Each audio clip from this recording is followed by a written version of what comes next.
Hello, hello, hello, my friends, and welcome to this new episode of the Secrets of a Witch podcast with me, Sabrina Scott, where I talk all about life, love, healing, magic, witchcraft, tarot, spirituality, mediumship, and everything in between. And I'm so stoked for today's episode for reasons which I'm hoping will become obvious, but it's an important topic.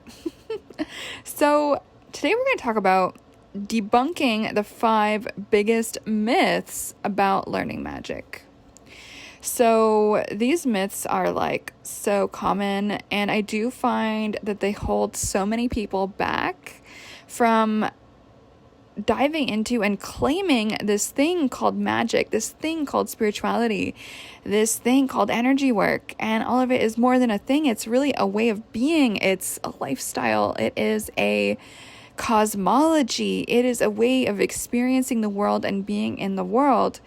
And a lot of folks, for some reason, which we'll get into some of the reasons why today, but a lot of folks cut themselves off from this beautiful slice of life, this beautiful way of being, this beautiful way of just moving and being in the vibe, following the vibes, And so I just see a lot of folks making and buying into false assumptions about what it takes to successfully learn magic in a way that feels both effective and aligned. And I've been around the block a few times now, trust me. It just seems like so many people just talk themselves completely out of this whole magic thing before they even start. And that breaks my heart. And I've seen people do this even if they've been so into witchcraft and magic in theory for a really, really long time. And I just see a lot of folks sitting in this desire space for decades and not really making much progress, and we're going to talk all about that today. So guess what? I know that some of these myths are probably myths that some of y'all are telling yourselves. Maybe not. Maybe you're going to listen to this and be like, no, I'm good. But I know that at least some of these myths are going to land for some of you. And so it would seem quite silly to me not to make space for this conversation and just talk about it and name this and just debunk these things. So I think a lot of this is what is holding folks back from actually leveling up their spiritual practice and being more successful at life. It's a thing. So here we go. Myth number 1, in order to actually do magic, you need to look or dress a certain way and have loads of magical trinkets all around your home. Believe it or not, people tell themselves this. So I hear this all the time and it absolutely kills me. Folks who practice and learn magic and learn to get super good at it can look any kind of way, from super goth to Adidas tracksuit, to pink floral dresses, to anything in between. What you look like has absolutely no bearing on whether or not you belong in magical community or whether or not learning magic is for you. Having giant pentagram earrings and a velvet cloak aren't prerequisites to learn or do magic. Personally, I don't have either of those things, and I never have. You're enough and you fit just exactly as you are. And you know what? I do love a good magical trinket, don't get me wrong, but I do have all that shit in my apartment because I love it. Because it feels like me. I've got an altar with statues and candles and wacky looking stuff everywhere. And some of it does look super magical and woo-woo and intense. And I love that stuff because it does feel authentic to who I am. It does feel like me. There's no pentagrams to be seen any which where. But I do have a lot of stuff that people who aren't in this space would probably consider spooky. But that's me. I love maximalism. I'm all about collecting cute objects and interesting art and stuff. But Maybe you hate that. Maybe you're not into like maximalism or clutter or collecting. Maybe you're a minimalist. You know what? That's cool. You can still be a witch. That's fine. You don't need to buy anything, really. And what I'm trying to say here is that the witch aesthetic, quote unquote, as we see on the internet, and as I saw all over witchcraft stores in the 90s, and even now, still today at a lot of witchy events, all of that aesthetic stuff doesn't actually have anything to do whatsoever with witchcraft, what it is, how it works. Some people dig medieval shit. Okay, cool, do that. And you can do you, no matter what that looks like. You don't need to change anything about your own aesthetic preferences to be able to learn magic and do it well. And actually, your magic is best served by you knowing yourself and fully embracing the entirety of who and what you are, your unique specificity. We want that to shine bright, and we want you to feel confident and capable with all of that. And the more you know who you are, the more your magic is going to flourish. Myth number 2, you need to be Wiccan to practice magic. So no, all caps underlined. So it is totally true that Wicca is an important part of the contemporary Western, like, lacy of magic, blah, blah, blah. Like, I would never deny that. Wicca is behind the 8 Sabbats, the Wheel of the Year you see in a lot of like generic neo-pagan like spaces. Personally, I don't give a shit about those 8. Like, I like the solstices and the equinoxes. That's my thing. Like, yes, I do like Halloween, but other than that, like, I do not pay attention to that stuff because I'm not Wiccan. A lot of folks do pay attention to that, and you know what? That's okay. That stuff came from Wicca, for sure. And Wicca has done a lot to push, I would say, the agenda of contemporary witchcraft in the West. I think it's really hard to look at any contemporary magical tradition today, like, even if it is a Reconstructionist, and just say it's like devoid of Wicca. Like, I don't think it's really possible. Like, I think Wicca has kind of touched everything in the West anyway, with how we talk about magic, how we talk about witchcraft. Again, even if you're recon, personally, that's my feeling on it, knowing the history that I do. That being said, you absolutely do not need to be Wiccan in any shape or form to practice magic or to do witchcraft. That is just like, you know, the two things are different. Like, Wicca is a religion. Magic and witchcraft is a series of techniques and practices. You can be Wiccan and practice magic. You can be Christians and practice magic, etc., etc., etc. Which actually leads me into my next myth. Myth number 3. Christians can't or don't or shouldn't practice magic. So this one, from the total opposite end of the spectrum, isn't true either. And this may come as a surprise even to some of you who are more experienced. So let's talk about it. So Christianity, hands down, has a lot of powerful magic within it, and in my opinion, always fucking has. That's my opinion. And while it might be controversial for me to say so, some of my favorite places to visit when I've traveled have actually been the Christian churches and Christian spiritual sites. The holy water and the candles I've bought or collected from those locations, and little trinkets and statues, have often packed more of a magical punch than what I've found in most new age witchy stores. No word of a lie, I am not making that up. This is like a fact. I don't know if you've ever been to a Christian church, like in France or whatever, touched the holy water with your hands. It feels fucking electrifying. Like, it's insane. More magic I felt there than in like the average like witchy circle thing that I've been to over the years. Like, there's no contest for me, hands down, where I've experienced more energy and more vibes and more magic for the most part. Like, it is such a thing. And I know a lot of witchy folks maybe don't want to hear that, but energy is energy. Energetic potency is energetic potency. Magic is magic, whether we want to call it prayer or something else, right? And I've lit candles in those Christian churches and prayed my heart out. And, you know, there is a witchcraft to that.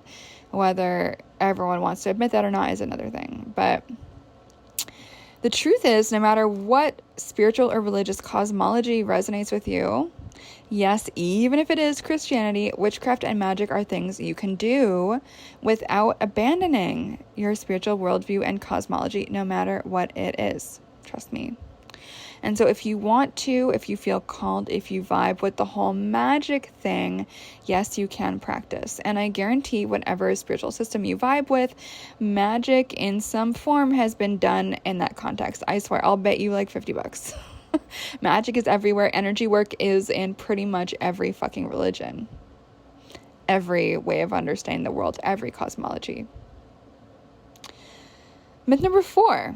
You need to have grown up with and be super sure about tons of really deep spiritual mystical experiences before you can start learning magic. So this is fake. It's called imposter syndrome, and everyone starts somewhere. So you can also start from 0. You can start from -10. You can start from -20. That's okay. So while I grew up with spirits wandering around in a context that allowed me a little bit of space to cultivate and embrace my spirituality, it's like the only good thing about my childhood. I definitely don't think that's the norm, and it sure as fuck is not a requirement, right? So some people have a lot of wacky spiritual or mystical experiences growing up, and some don't. That's okay. That's cool. Either way is fine. You're not a fraud if you've never had any spiritual experiences before the age of 10, and you're sure as hell not a lost cause. I promise you that. And you know what? I personally do love working with folks who feel spiritually closed.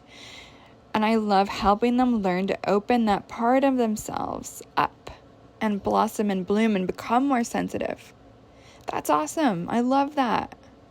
It's so fun to teach people that. And on the total other end of the spectrum, I also love working with folks who have had so many wacky, potent, crazy experiences that they don't necessarily know what to do with that or how to make it stop, how to close the spiritual floodgates. I also love helping these people with their energetic and spiritual boundaries. Like, it is so fun. So no matter which where you are, you can still learn to sort it out. You can still do this magic thing, and you can still incorporate it into your life in a way that feels good. So myth number 5. You need to buy like a zillion crystals and be okay with waving magical wands and knives around. And you need to celebrate a bunch of new holidays. So again, no. And unfortunately, we do have a lot of popular Witchy 101 books to thank for this bullshit nonsense myth. So I've been doing this whole witchcraft and magic thing for more than 20 years. And using a magic wand has never felt right to me. I do have one that I bought when I was like 10. It's like in my storage box somewhere. Will I ever use it? No. Is it a beautiful relic from childhood? Absolutely. But I never used it even then. I just bought it because the books told me to. And it's like just never been used. It's gorgeous, but yeah, never been used. And I don't own a magical knife, commonly known as an athame, either. I prefer to just use my hands to direct and work with energy. I don't have that many crystals. I don't celebrate Wiccan holidays. You know, like, you really can create your own unique way of practicing. Like, you do not need to be cookie cutter. You do not need to just like copy paste what's in the books. You like really don't need to. You can make your own practice, your own rituals, your own holidays, your own techniques, all of that. So there are so many books and teachers, let's be real, out there parading around the idea that real witchcraft, quote unquote, involves following certain instructions about what to buy, one crystal for every day of the week and every slightly bad mood, or else you're a fake witch. Called out. But the truth of the matter is, if you hate candles, it's cool. You can still be a successful practicing witch without ever buying one. If crystals and herbs aren't your jam, there's other ways to do magic. Witchcraft and magic have nothing to do with Wiccan holidays, which have commonly been removed from that context and presented as generic neo-pagan things all witches care about, but the reality couldn't be further from the truth.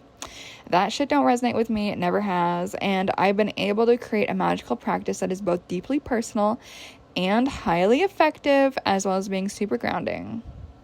I don't practice those holidays. You don't need to either. Right? Learning magic isn't about conforming to one generic post-Wiccan way of doing things. It's about you getting in touch with yourself, what you resonate with, who you are, and what you believe. Right? That's what this is really about. You reclaiming your life, you reclaiming your magic, you reclaiming you. And diving into experiencing the world on a deeper fucking level. Because that's what witchcraft and magic is. That's what animism is. That's what energy work is. That's what all of this is. And so now that you can hopefully see and actually internalize the fact that these myths are just common misunderstandings or even just misinformation circulated within spiritual and witchy spaces, I do not want you to let any of these myths stop you from diving in and starting on your deeper journey into magic, witchcraft, and your own personal and spiritual power. Right? It's so important to just debunk these myths that are keeping so many people back from really living like the life that they want to live, and so maybe that's you. I don't know, maybe not. But if it is you, if you've fallen prey to these myths, if you are someone who does feel ready to dive in to witchcraft and magic in a meaningful fucking way, send me an email, ceo@sabrinamscott.com. I'm doing a little teeny for the spring equinox, which just passed, sale on my biggest wham pow jam-packed advanced intensive course on witchcraft and magic, which is called Magic Without Bullshit. I'm going to be offering $500 off. So if you're curious to learn everything about the course, if you would love to grab these savings, hit me up over email, ceo@sabrinamscott.com, and I'll just take 2 seconds to share a tiny little bit about what the curriculum is. And if you email me, I'll send you literally all of this and even more in-depth info. But one of the things I love so much about this course is that it starts with Module 0, Belief in Cosmology, which is something that so many witches don't pay attention to, like whatsoever. It's so important. And there's literally 17 videos in that module alone. Module 1 is on energy work, 16 videos in that alone. Probably my favorite video in that is on instigating energetic shifts. Another one is on energetic consent.